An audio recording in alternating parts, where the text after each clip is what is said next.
শুধু টিকা সেবা দেওয়া হয় না, এখানে 17টা 18টা কম্পোনেন্টের সেবা দেওয়া হয়, যা 400 সেকেন্ডারি 400 লেভেলে এমবিডি সিজার, মানুষের সংক্রামক অসংক্রামক রোগ, মানুষের প্রসবকালীন সেবা, প্রসবোত্তরকালীন সেবা, আমাদের সামাজিক স্বাস্থ্য সংক্রান্ত যে কোনো ধরনের সেবা এখানে দেওয়া হয়।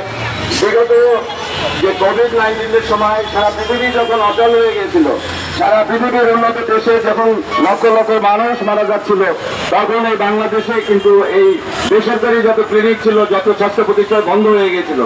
সরকারের সাথে আমরাই এই আরবান প্রাইমারি স্বাস্থ্য ক্লিনিক সরকারের সাথে আমরা দাঁড়িয়ে সরকারের পক্ষ হয়ে আমরা এবং মানুষকে সেবা দিয়েছি।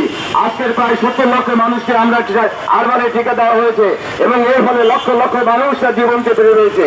আমাদের মাধ্যমে প্রায় 2,17,000-এর বেশি নবজাতক শিশু তার জীবন ফিরে পেয়েছে। তারা এই দেশে জন্মগ্রহণ করেছে, তারাও এখন বড় বড় পদে 98 সাল থেকে তারা বড় বড় পদে আছে।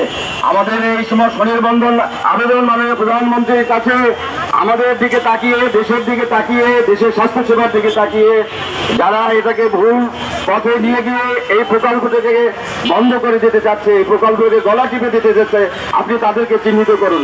কেন তোমরা সরকারের বড় বড় মেগা প্রকল্প রয়েছে যেখানে হাজার হাজার কোটি টাকায় সেখানে লুটপাট হচ্ছে, দৃশ্যত কোনো কার্যক্রম নাই, আর এখানে আরবান প্রকল্পে মাত্র 1,100 কোটি টাকার বিনিময়ে যে প্রকল্প, এই প্রকল্প দৃশ্যমান সারা বাংলাদেশে এই প্রকল্পের কাজ চলতেছে।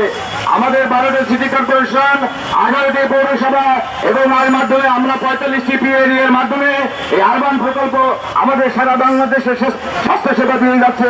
মাননীয় প্রধানমন্ত্রী, আপনি এসে দেখে যান, আপনার যে বিভিন্ন আইন কুবিকারী সংস্থা আছে, আপনার গোয়েন্দা সংস্থা আছে, এনএসআই, ডিজিএফআই, আপনার সিআইডি, আপনি তাদের মাধ্যমে তথ্য নেন, সঠিক তথ্য নেন, যেখানে আমরা কি করতেছি। আমরা টিকার মাধ্যমে কি সীমাবদ্ধ যে আমাদেরকে টিকাদান কর্মী বলা হয়?